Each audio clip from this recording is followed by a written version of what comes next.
Aquí está, no lo había visto, ya, ahí está, ya, se graba ya. Bueno, como les decía, voy a volver a compartir con ustedes.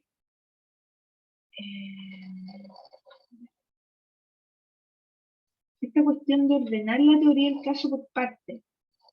No quiero alargarme tanto con esto, porque quiero pasarles otro esquema de teoría del caso. Es fundamental que ustedes puedan ir decidiendo qué medios de prueba les sirven para qué puntos.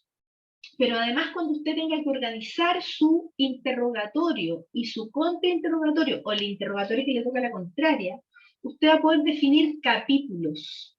Así se llaman en los interrogatorios, capítulos, ¿ya? Los capítulos son los temas en los que va a efectuar ese interrogatorio. Y le pongo un ejemplo. Vamos a interrogar a Eda aquí. Entonces, ella determina la pregunta qué es lo que pasó en el lugar del hecho y le dice: ahora, señorita Eda, la voy a llevar al momento en que usted estaba en la estación de policía haciendo esta denuncia. Yo la llevo a ese otro momento, ¿ya? Entonces, si ustedes piensan acá en las proposiciones fácticas, debería existir dentro de las proposiciones fácticas, si es que es relevante a mi teoría del caso, el momento en que ella denuncia. ¿Se dan cuenta que es relevante la develación? El momento en que ella devela. A ver, ¿quién se acuerda? ¿Quién me diría con claridad cómo es la develación de aquí? ¿Cuándo ocurre la develación?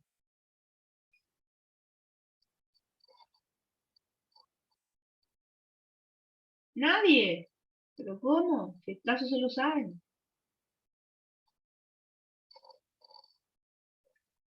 A ver. Ocurre al día siguiente Ya.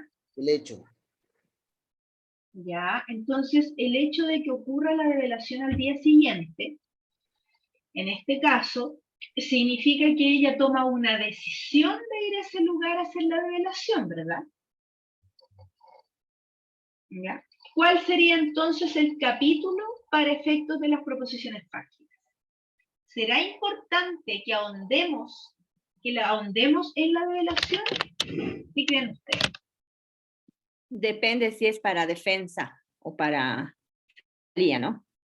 Ya, o sea, ¿usted cree que la fiscalía no debiera concentrarse en la develación?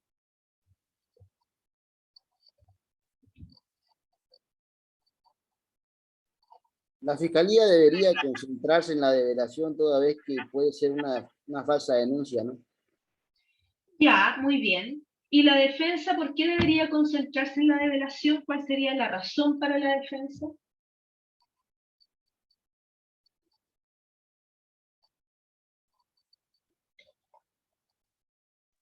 La presión de una tercera persona podría ser. Ya. En realidad se trata más en este caso de cuidar las apariencias de ella, ¿no? Por el tema de la cultura, por su origen. Ya, o sea, yo creo que hay un tema con la develación en el caso de Eda, que ella sabe que pierde mucho al hacer esta develación, porque ella pierde su honor. Ella está confesando que le ocurrió algo que para su cultura es algo que le ensucia. Entonces aquí, si yo fuera juez, yo valoraría como fiscal, o sea, si yo fuera juez, fíjense un poco, valoraría desde la postura del fiscal que le den valor a la develación cuando me hagan sus alegaciones. Me digan, ¿cómo fue que ella dijo, voy a ir por sobre mis principios, mi pueblo, mi creencia, a hacer la denuncia, porque esto es verdad? ¿Ya? Eso le da veracidad, valor a su develación. Y la fiscalía debiera hacer lo mismo. A su vez, si lo analizamos como juego de roles desde el lado de la defensa, la develación debiera analizarse por cuanto ella tuvo tiempo suficiente para pensar cómo iba a hacer esa develación. O sea, pudo planificar hacer una develación, pudo planificar una venganza, pudo incluso comunicarse con terceras personas que pudieron haber influido en que ella hiciera la develación, ¿se dan cuenta? Pudieron haberla empujado a que ella fuera a contar esa historia. Entonces, es relevante desde el punto de vista probatorio el momento de la develación. Y ahí vamos a ir a ese momento y vamos a hacer el trabajo de los medios de prueba. ¿Cuáles son los medios de prueba en la develación? Díganme ustedes de acuerdo a lo que hemos estudiado.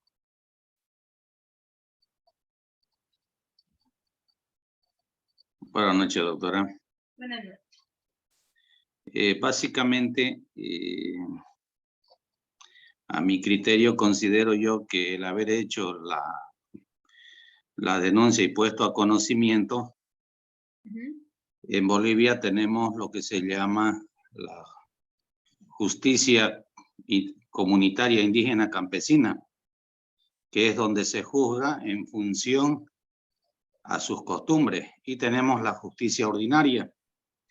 Y en este caso, la EDA básicamente está viviendo dentro de la cultura norteamericana y por lo tanto el modo de vivir de ellos en Corea no tendría que influir en nada en la decisión que tomó sobre el ilícito cometido sobre ella. Sí. Con relación a qué medios de prueba tendríamos, básicamente tenemos la primera declaración del testigo que acudió a socorrerla, que esa sería una prueba indirecta, como también la declaración del novio y todas las evidencias que se colectaron al momento que ella hace su declaración cuando entrega la ropa con la cual estaba vestida al momento de el abuso. Doctora, y amén de los informes que hicieron las autoridades en su momento, cada una de acuerdo al rol que le corresponde. Gracias. Doctora, si me permite, para mí es el tema de la denuncia, ¿no? De acuerdo al momento de la develación. Porque luego ya existen otros momentos, ¿no? Sí, ahora yo les pregunto el momento de la denuncia, el momento de lo que ella hace la develación. ¿Cuáles son los medios de prueba? Serían los policías que le tomaron la denuncia, ¿cierto? Exacto. ¿Qué otro medio de prueba tenemos al respecto? De cómo ocurrió ese momento. ¿Solo los policías?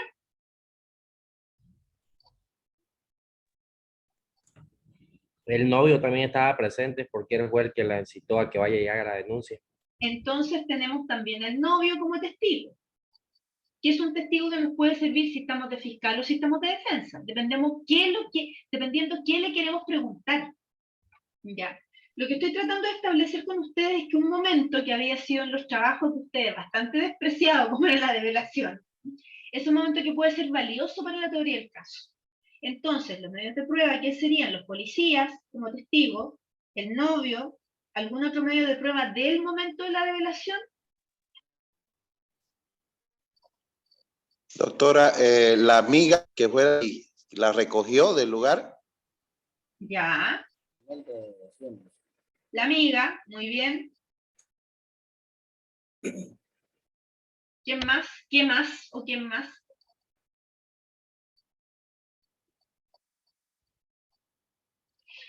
Ya, y ahora sería importante, si vamos a establecer ese valor probatorio, que tenemos aquí 3 testigos, es que podamos entender que esos 3 testigos deberíamos ponerle en algún lugar, en algún esquema, que esos testigos van a hablar sobre un tema que a nosotros nos importa, de nuestra teoría del caso, o sea, o cualquiera de los dos lados que estén.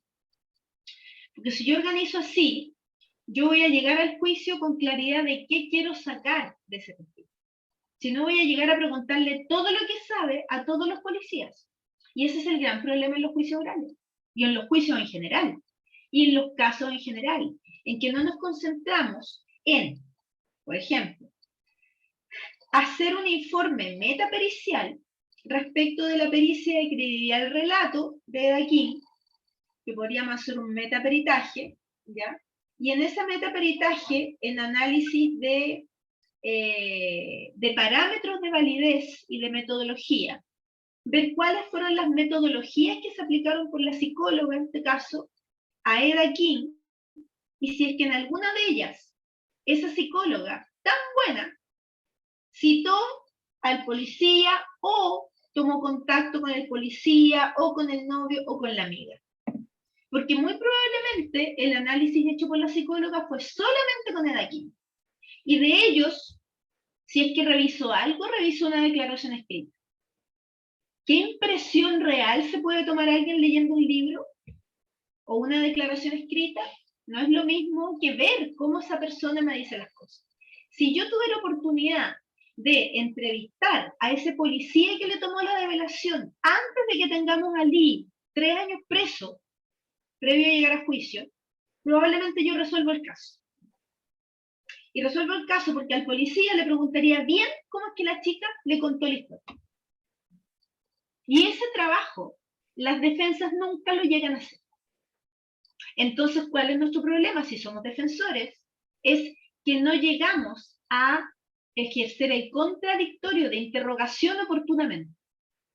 O sea, somos los últimos en llegar a la fiesta, porque llegamos recién a hacer una pregunta, sea con método o no de contrainterrogación.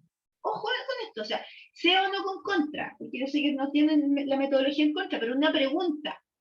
Recién yo se lo puedo hacer al policía cuando hay un juicio. Por Dios. O sea, eso es todo lo que está mal, ¿cierto?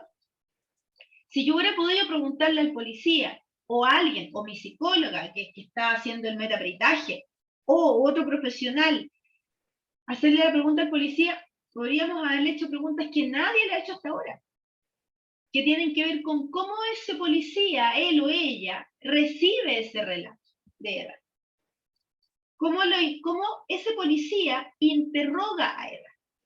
Entonces aquí la develación, vamos a pasar en limpio un poco esta historia, primero se le hace al novio de la amiga, ¿verdad?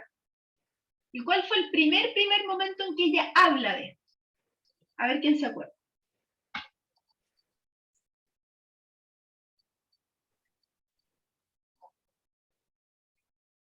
¿Cuál es el primer momento en que Eva deja de guardar silencio y empieza a hablar de lo que le habría ocurrido? ¿Con qué persona ella abre la boca y lo comenta? Con su amiga. Con su amiga. Entonces, esa conversación con la amiga es aquella que tenemos que darle un momento en las proposiciones fácticas. Para mí debiera ser, si yo soy fiscal o si soy defensa, un momento valioso cuando ella le dice a la amiga lo que le habría pasado. Porque es la primera vez que ella exterioriza. ¿Ya? Si ella dice, me violaron, o si dice, mira, me fui con un chico y terminé en esto, es bien distinto. Y luego la amiga le dice, pero eso es violación, pero mira lo que te hizo, él es malo. Esa reproducción de ese diálogo, a todos nosotros nos podría hacer muy bien para entender bien qué es lo que ocurre. ¿Ya? Y si estamos frente a una calificación subjetiva de algo como violación, o si estamos ante una historia que tiene sentido, como algo que le habría ocurrido a una chica un día cualquiera saliendo con un chico, y con lo que después se arrepiente, ¿cierto? O sea, ahí hay una diferencia importante, entender por qué nosotros debiéramos, de alguna manera, concentrarnos en este momento, ¿verdad? ¿Ya? ¿Está claro? Ya. En este relato que estamos observando acá, les sigo preguntando porque vamos cerrando esta parte. Quiero que me digan qué otro momento ustedes agregarían en las proposiciones fácticas, para no ya reconstruirlo ni nada. ¿Qué momento agregarían las proposiciones fácticas? Habría que desglosar en realidad los momentos en los que ella se encuentra. Antes, durante, después de las relaciones sexuales. Ok, muy bien. Licenciada, estaba viendo un temita de que a Eda 15 le hace el examen forense, pero nunca se le llega a hacer el examen psicológico a ella. Sí se hace un examen psicológico, pero solamente al comportamiento de las mujeres coreanas, pero no en sí profundizar el examen psicológico de Eda 15. Claro. No, ¿Quién habló algo? un ¿Sí? ¿Decía? ¿Sí? Bueno, entonces, si nosotros estamos preparándonos para un juicio, estamos aprendiendo litigación, es fundamental que nos pongamos en todas las situaciones probatorias de un caso. Que hay a ver, los casos de delitos sexuales, en la gran mayoría de los casos, se van a encontrar en que hay un informe psicológico de credibilidad del relato de la víctima, sobre todo en los casos de niños. Y ahí opera la metodología CBCA, incluso en Chile crearon su propia metodología los policías, en Cabas, Script, que es un método que es bastante criticado por los especialistas, porque ellos crearon un método, pero no necesariamente ese método está bien aplicado. O sea, a veces su propio método lo aplican mal, por decirlo de alguna manera. Entonces, es importante que uno siempre tenga a mano, cuando va a leer esos informes, cuál sería el protocolo ideal de aplicación. Porque nos vamos a encontrar que no basta con tener un método, tenemos que también saber aplicarlo. Pues el método es malo, vamos a poder decir, el método es malo, y por tanto se aplicó tan malo como es, o bien vamos a decir, el método es muy bueno, pero lo aplicaron pésimo, ¿cierto? Y va a ser distinto el trabajo que haga el metaperito, el perito especializado en criticar la metodología, la investigación que se hizo, ¿cierto? A ver, quiero que pasemos a algún otro comentario sobre el cuadro de teoría del caso que hicimos. ¿Algún aporte de alguien más que quisieran, alguno de los ítems, de acuerdo a su trabajo, aportar alguna otra diligencia que les parece que podría haber sido importante agregar?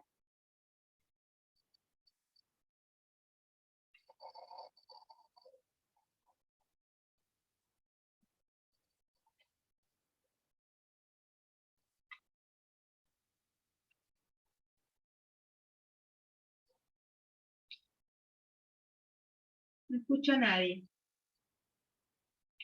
Bueno, si esto es un curso sobre litigación, yo les aviso que tienen que participar. Yo los veo participando, pero a rato siento que o se les hizo el caso. Sí, díganme. Podría ser un medio de prueba, un set inicial, por ejemplo, de el supuesto autor, sacar los antecedentes judiciales, de repente ya tuvo algún hecho anterior o algún proceso Los anterior. antecedentes judiciales de él. Sí. Ya, eso lo hablamos en algún momento, pero qué bueno que lo tocó, porque a rato nos encontramos con lo que les decía hace un rato atrás, que era la prueba de carácter, ¿ya? Y esto en cada país debiera ser bueno que ustedes lo revisen, cómo se aborda este tema en su país. Porque debieran existir límites a la cantidad de años para atrás de los que uno puede sacarle algo en juicio a una persona. Es decir, si algo pasó hace más de 10 años, o sea, podría estar prescrito, no sería de toda justicia que yo lo estuviera sacando a colación en un juicio, ¿verdad? No sería sano, por decirlo así. No sería justo. Distinto es si yo estoy hablando de algo que ocurrió, no sé, hace 2 años atrás y que ha ocurrido reiteradamente. Y ojo con este detalle, no solamente que cuando yo digo que ha ocurrido, estoy partiendo de la base que son condenas que una persona podría haber tenido. Por eso el peligro de esta cuestión de el sacar casos hacia atrás es que no tengamos límites y empecemos a sacar, por ejemplo, un caso en que la persona habría sido acusada de abusar a alguien hace 7 años, pero que nunca se llegó a determinar si fue o no fue. Yo tuve un caso hace poco, de hecho, esta semana fue que logré sacar de la prueba un caso, una declaración, una chica que iba a declarar en un juicio, también por una supuesta violación. Y esta chica había salido con el imputado, pero ella acusó que había sufrido una violación en un taxi, después de que se había separado del imputado. Estábamos hablando hace 2010 habría sido ese hecho. Y que ella el imputado se habría bajado para ir a su casa y después de eso, ella acusa que el taxista la habría violado, ¿ya? Y ahora estaban pidiendo muestras de ADN de mi actual imputado, y él está en esa causa como testigo. Y ahora la chica está diciendo que parece capaz que él sea imputado por violación también, en esa causa, capaz que él me haya violado, decía. Yo creo, ¿cómo si en su momento la persona dijo que él se había bajado para su casa? O sea, ¿cómo puede cambiar un relato de esa forma? Y esta persona estaba como testigo en esa causa. Entonces, estaban haciendo pasar el caso como el caso fuera en que él estaba de imputado. ¿Ya? Aquí les estoy planteando este otro extremo, que es una persona pasarla de testigo imputado, supuestamente, solamente para ensuciar su imagen, con una mentira. Logramos expulsar del caso ese testigo, esa chica de testigo, porque la verdad es que no aportaba nada de los hechos actuales. ¿Cuál es la dificultad con eso? Que van a entrar los tíos, los primos, los parientes, los amigos, los enemigos, todo aquel que quiera hablar mal de alguien, sin una objetividad, sin una... Nadie podría incluso describir una experiencia vivida con esa persona, sino que siempre van a estar diciendo que son impresiones, incluso como este ejemplo, un muy mal recuerdo. Entonces, si yo no tengo cómo contrarrestar esa prueba, lo que me vale es tratar de sacarla por garantías de debido proceso. Porque algo de más de 10 años, fíjense, este es el mejor truco para sacar esa prueba fuera del proceso. ¿Cuándo comienza la investigación? La investigación comienza desde que hay una noticia clínica. ¿De cuándo debieran ser los elementos probatorios para venir a meterlos al juicio? Desde que se abre un periodo de investigación, ¿verdad? Con todas las garantías. Por tanto, cuando se cierra la investigación, esto quizás es lo que más le va a valer de todo lo que estoy explicando hoy día, se cierra la investigación, se cierra por garantía del debido proceso del imputado. El cierre es una garantía, de ahí para adelante la fiscalía no puede seguir metiendo al caso prueba nueva porque ya se le venció su plazo de investigar. Y el plazo, señoras y señores, corre para adelante y corre para atrás. Entonces la fiscalía no me puede venir a meter información de 5 años antes del hecho. También me pasó en un caso que estaban metiendo un peritaje por hechos similares que habían ocurrido 5 años atrás. Porque eran unos casos de robos a autos en que a la persona la atacaban por el vidrio, le quebraban el vidrio. Entonces este caso, como se parecía, metieron un peritaje del año 5 años atrás, de un caso igual. ¿Por qué? Porque como el peritaje era caro de hacer, la policía había hecho un mismo peritaje tipo para todos los casos que son iguales. Y dije, espera. El primer requisito de la prueba de un caso es que tiene que ver con esta investigación, o sea, tiene que tener actualidad, vinculación, relación, pertinencia, y tiene que ajustarse a garantías del debido proceso.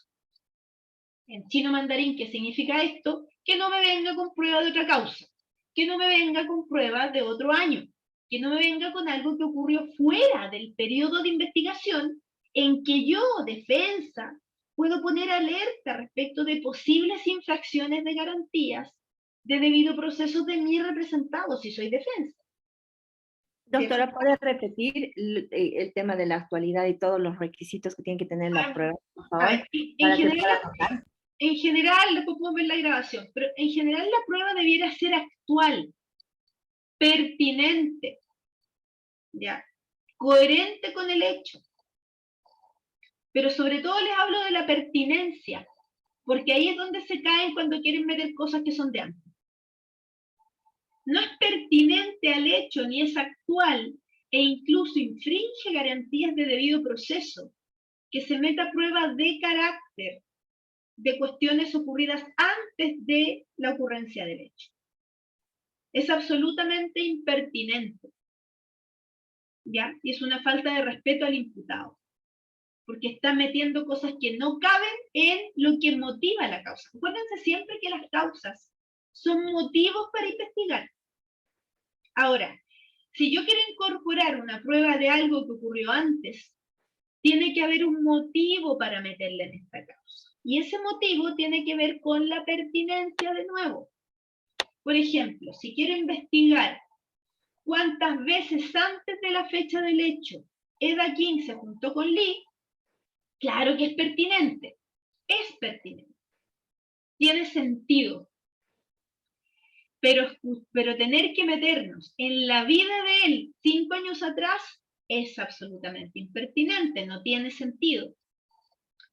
Claro que tendría sentido si nosotros establecemos en nuestras proposiciones fácticas, aquí los llamo de nuevo a la inteligencia con la proposición fáctica que hicimos, un punto de prueba, esos son nuestros puntos de prueba, que tenga que ver con la entereza mental de ella o él. ¿Y qué ocurre si alguno de ellos sufrió de algún trastorno o circunstancia que lo hace, entender la realidad de forma distinta? Si ella, les voy a poner un ejemplo, si ella 3 años atrás hizo una denuncia en contra de otro chico y también fue declarado inocente, ¿será pertinente? Claro que puede ser pertinente, ¿ya? Porque tiene que ver con algo que yo voy a alegar respecto de mi causa. Entonces tengamos cuidado con esto de ampliar nuestra esfera de la teoría del caso hacia cuestiones que pueden venir a contaminar o pueden venir a ensuciar o a distraer de lo que realmente necesitamos establecer. Nos quedamos pegados con la botella de vino que había en el lugar. No nos vamos a concentrar en el momento exento de pudor que ocurrió entre ellos dos. Y ese es el momento central del caso. Si la cosa es simple, si lo que pasó, pasó o no pasó, ¿cierto? Y si el no se entendió o no se entendió. ¿Y qué ocurrió luego del no? ¿Qué ocurrió ante el no? Hubo un me voy, me quedo, voy al baño y sigo. O sea, ¿cuál fue la manifestación de la víctima? Entonces esto no es una teleserie. Esto es un caso que estamos trabajando. Entonces, al analizarlo, yo les invito a que apliquemos inteligencia y vamos metiéndole más proposiciones fácticas que nos puedan servir. Entonces, aquí 2 cosas que he observado a la hora de las conclusiones.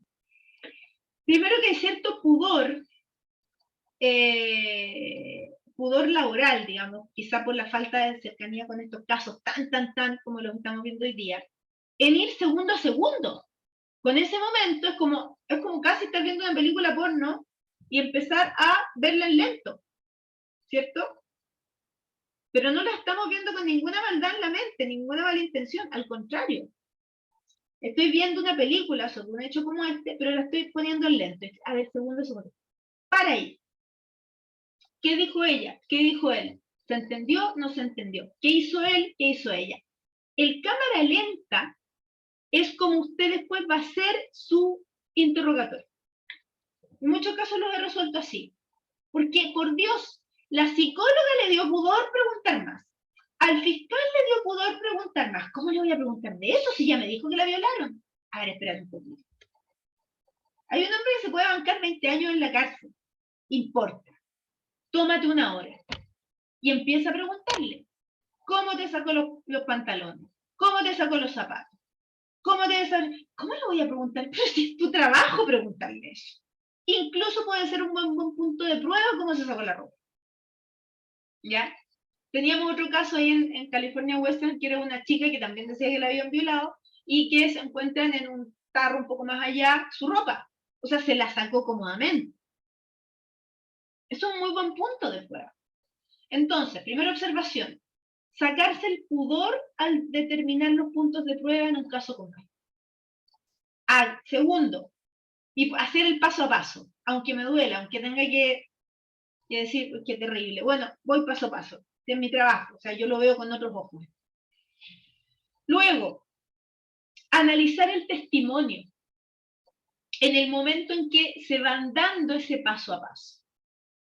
¿Cómo yo le voy sacando la información a la víctima o al imputado respecto a ese paso a paso?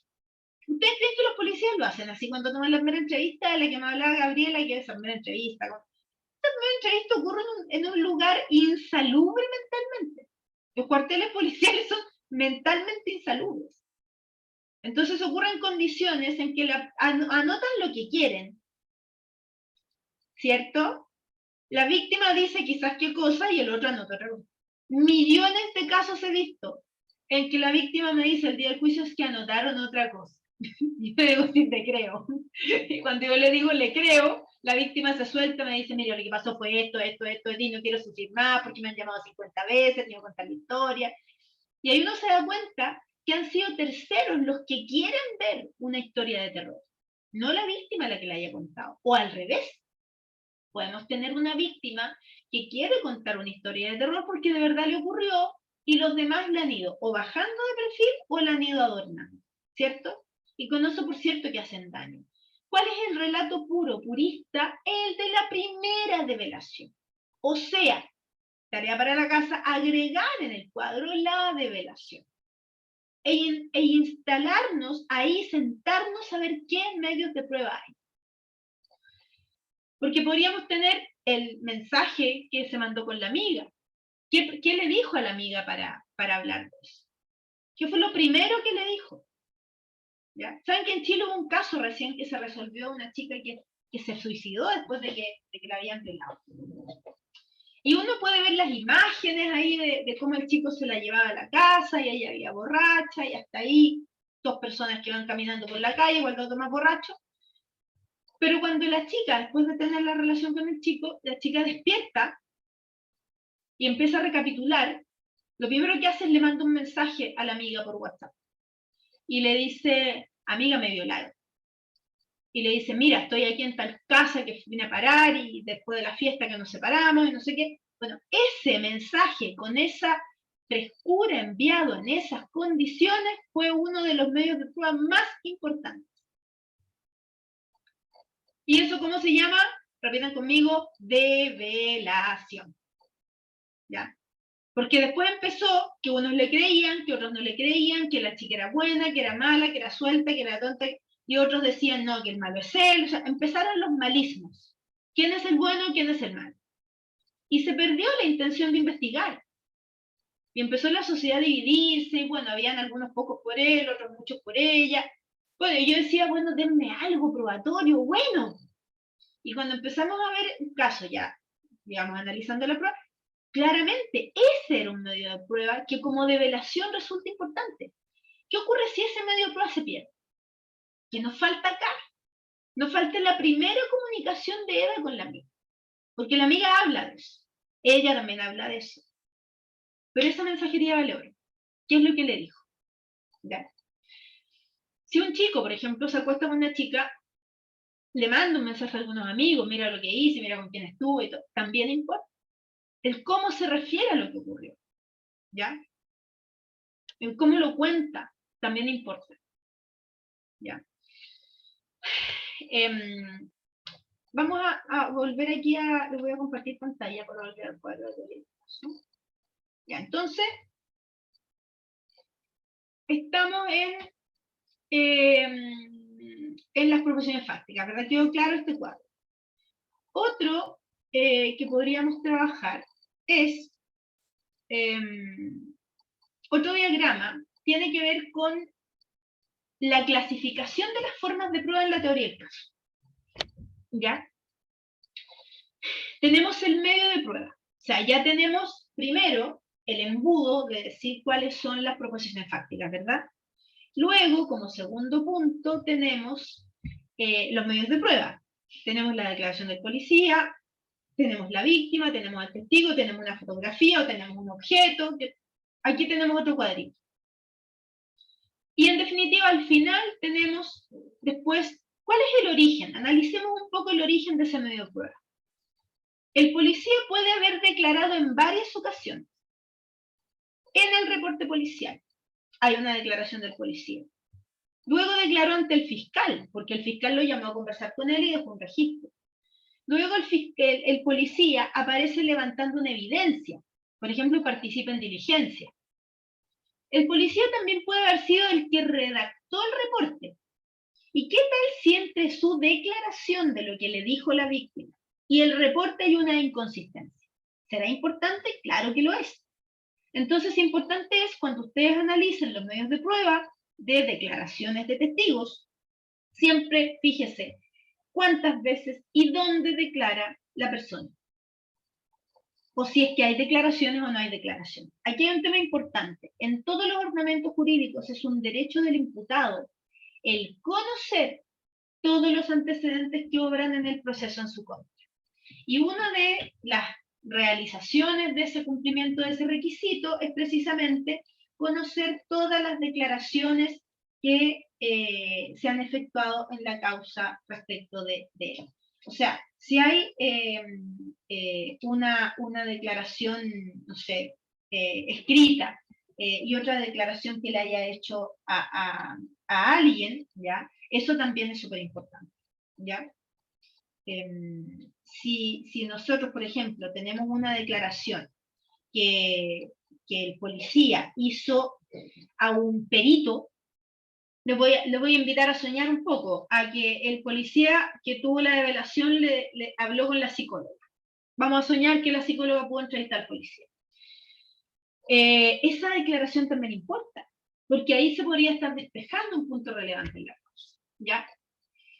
Aquí cuando hablamos de las formas de obtenerlo, yo más bien estoy hablando de eso que les mencioné el otro día, de un medio de prueba directo, es alguien que conoció de primera mano lo que ocurrió en los hechos.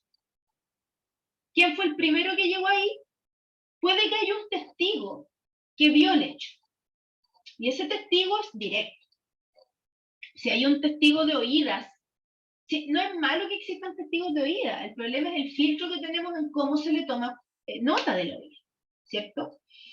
Y ahí el gran problema que vamos a tener es el valor del testimonio. Por eso yo les invito a esta clasificación de la forma de obtenerlo se puede poner, o también se puede obtener, se puede indicar como si es de primera mano o no, ¿cierto? O sea, el policía que llega después del hecho ya es prueba indirecta. O sea, no estuvo ahí. ¿Usted vio lo que ocurrió? No, muchas gracias. Pero sí a veces me he encontrado con policías que ven cuando se ocurre una amenaza, o que han visto cuando ocurre un homicidio, y porque estaban ahí por alguna razón. En caso de desórdenes en la calle, cuando ocurrió algún incidente, el policía estaba a 10 metros, y veamos con qué calidad de visión pudo observar aquello. Entonces ahí tenemos un policía que pasa a ser un testigo como medio prueba indirecto, ¿ya?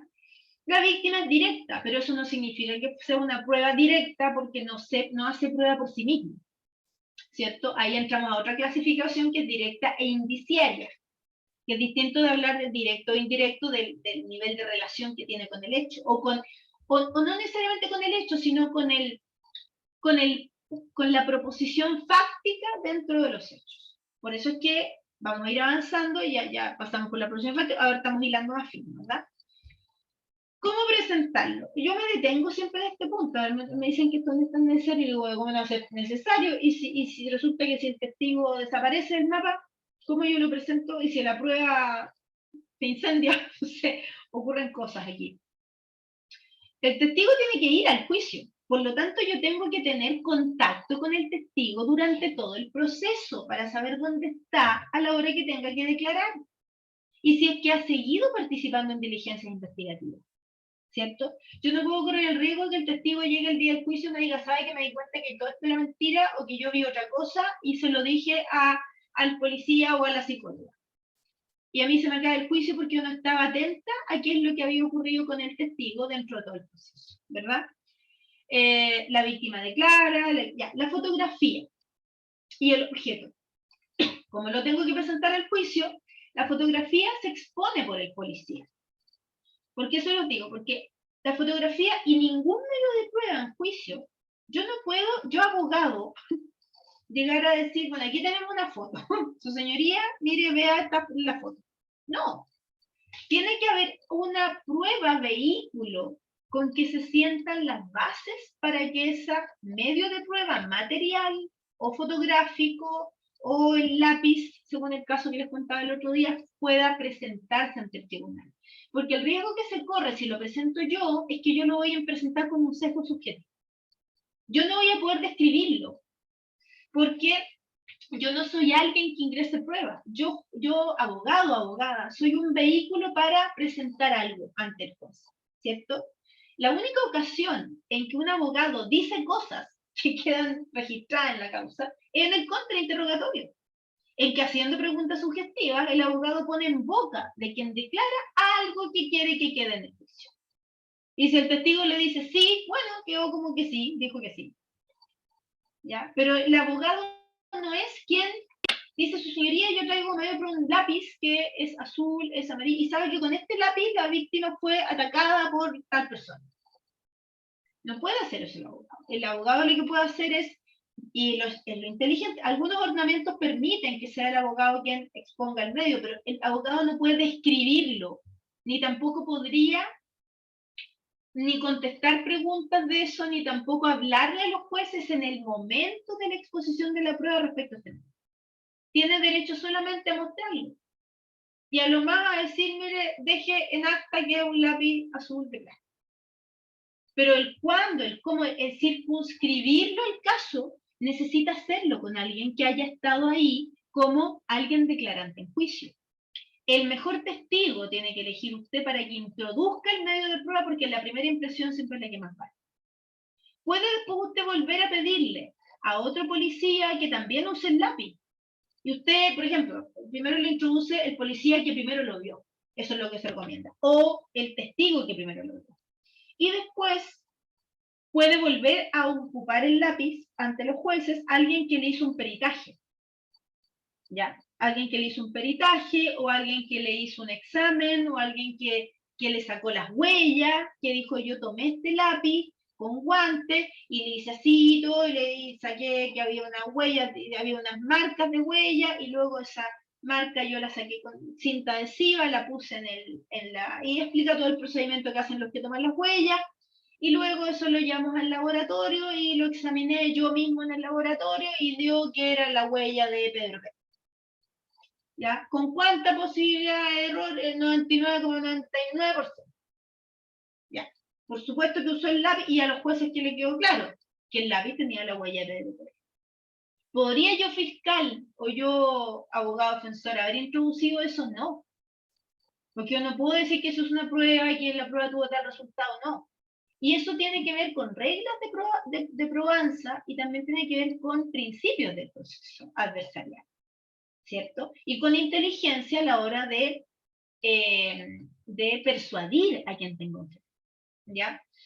El objeto, la foto, el video tengo que elegir cuándo lo voy a llevar a juicio. Formas de exclusión. Les hablaba recién de la pertinencia, de la limitación temática. Yo tuve un caso antes de ahí que también se hizo mucha exclusión temática de prueba, o sea, no se puede hablar de tal cosa. En justicia de género hoy día, con enfoque de género, se hace mucha exclusión temática. ¿Qué es lo que se dice ahí? ¿Qué es lo que se dice ahí, por ejemplo? Que no se puede incorporar prueba que signifique emitir juicios previos sobre la víctima o sesgos probatorios sobre la víctima. Sesgo, digamos, una determinación previa de lo que pensamos o no de la víctima. ¿Ya? Ni tampoco, por ejemplo, se podría emitir prueba en un juicio sobre relaciones con terceras personas que no son el imputado. ¿Ya? Eso o información de un perfil privado de la víctima, o fotos íntimas de la víctima, fotos privadas de la víctima. No debiera eso ser llevado a juicio. Esa es una limitación temática que se hace a la hora de incorporar la prueba. Cada vez son más frecuentes las limitaciones temáticas y lamentablemente los ordenamientos jurídicos no las plantean en forma directa, sino que lo plantean como una garantía de debido proceso para la parte que lo alega y lo consigue. Ya tiene que ver con respetar garantías superiores, como es el derecho a la intimidad, el derecho a que no se exponga mi vida privada, etc. ¿Verdad? Luego, otro tema importante para revisar acá es en la forma de exclusión, también es importante entender la relevancia del origen. O sea, si es que el testigo, ¿de dónde salió el testigo? ¿Cierto? Si es que, y el objeto, ¿de dónde salió? Y ahí tendríamos, como dije en dudoso, lo puse yo, pero eso sería a raíz de eso. Por ejemplo, si 10 días más tarde me salen con que había un lápiz. Yo, ay, espérate un poco. ¿Dónde estaba ese lápiz? No, lo encontré después abajo del sofá. Ya, ¿y quién levantó esa evidencia? Entonces hay algo aquí que se llama cadena de custodia, que es el camino que sigue un medio probatorio del tipo evidencia, lápiz o la botella en este caso. Debería haber un camino de cuando se levanta la botella. Y se tiene que abrir una cadena de custodia en que la botella se toma con guantes sin contaminarla y se mete en una bolsa, en un elemento que la resguarde. Y se tiene que anotar ahí la hora en que se recogió. Ojalá fijar fotográficamente el lugar donde estaba, antes de guardarla en la bolsa, eso es lo que corresponde. Y entonces esa bolsa sellada solo se puede abrir cuando se van a efectuar diligencias necesarias y autorizadas. Es decir, después queda toda la lista de registros en la cadena de custodia de cuando se abrió para hacerle un examen de ADN, para sacarle una muestra, para todo eso se va dejando registro, ¿ya? Entonces, cuando yo hablo aquí del origen de la prueba, un elemento importante, claro que es tema, es mucho tema, ¿ya? Y luego que hablemos de la valoración del caso. La valoración de la prueba va a tener que ver con su carácter directo o indiciario y también con la importancia que tiene para establecer las proposiciones fácticas que yo te llevando a juicio. Es decir, no me tengo que quedar todo el rato en el juicio con pedir que me valoren prueba que no decide la causa. Tengo que ser capaz de administrar mi prueba desde lo pertinente a lo menos pertinente y no hacer perder el tiempo al tribunal. El gran error de los litigantes es ese, que administran su exposición probatoria mal, forma poco inteligente. Y luego pretenden que en el clausura, en los tribunales o los jurados, parece que hayan vivido en su cabecita, en un juicio que no ocurrió. Yo he visto litigantes que llegan, yo digo, parece que estuvo en otro juicio, ¿ya? Y por eso es importante que usted tome decisiones, que es lo que vamos a ver en la próxima clase respecto de los medios probatorios, ¿ya? ¿Qué es relevante también cuando trabajamos en estos esquemas? La lluvia de ideas. ¿Cómo la desarrollamos? Con café, con amigos, con cerveza, con otros abogados y con amigos no abogados. También es importante hacer lluvia de ideas con investigadores, ir al sitio del suceso si es posible, leer los reportes porque todos los casos son distintos, pero nos pueden ir aportando asuntos desde la experiencia, ¿ya? Aquí, para ir saliendo de acá, es importante que usted trabaje siempre en su caso, a partir de todo este conocimiento de la teoría del caso, un tema y un lema. ¿Cuál es el tema de su caso? ¿De qué se trata su caso? Y que luego, cuando desarrolle la teoría, tenga un lema que lo va a poder usar en su juicio, en su alegato, y que quizás le va a ayudar todo el camino del caso, ese lema. ¿Cómo yo voy a hacer que me pongan atención si voy a hablar de mi caso? Y de mi teoría del caso.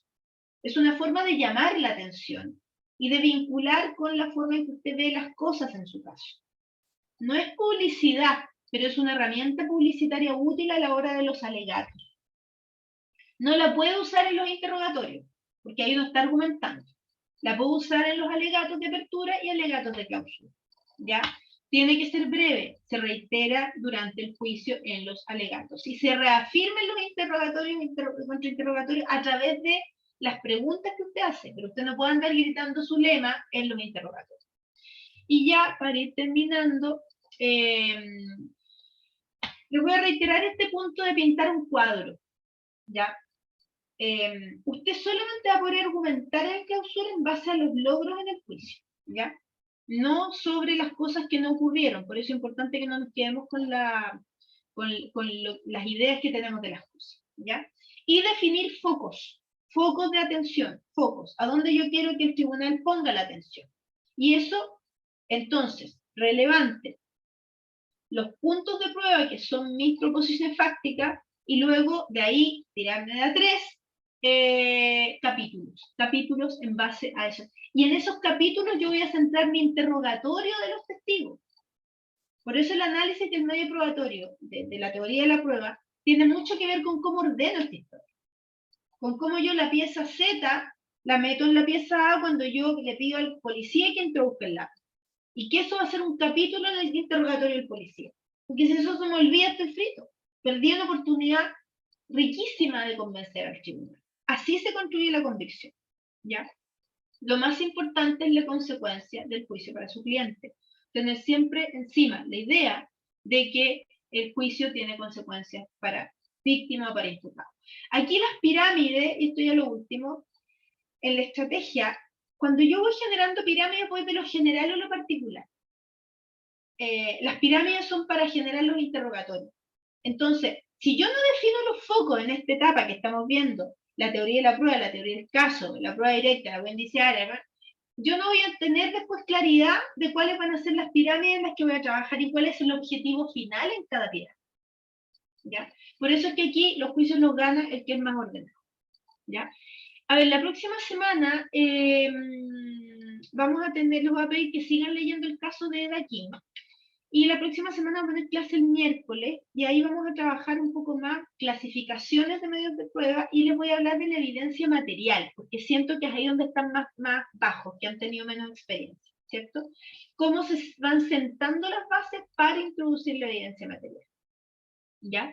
Dudas, consultas, ya para ir cerrando por hoy, y vamos a recuperar la otra media hora en la clase para que no se les haga tan pesado, en la clase del miércoles. No, doctora, me ha quedado claro. Claro, Sí. claro. Lo bueno. que sí va a ser importante en la próxima clase es ver ese tema que nos acaba de indicar, ¿no? La De cómo evidencia. clasificar la evidencia. Eso va a ser muy importante. Ok. Sí. ¿Más preguntas, dudas, no? Sí, estoy grabando. Sí. Ninguna, doctora, muchas gracias. Ok, ya. Quedamos hasta aquí hoy entonces y nos vemos el próximo miércoles y las cosas ocurren como les decía, que la próxima semana tenemos solo el miércoles y después tienen con Fabri el jueves, mismo horario, y yo le recupero una clase a Fabri en el módulo D, que vamos a poder retomar algunas cosas de acá. Gracias, doctora. Muchas gracias. Gracias. Ya. Gracias, buenas noches. Buenas noches. Buenas Que noches. tenga buen fin de Buenas semana. noches, doctora. Gracias. Nos vemos.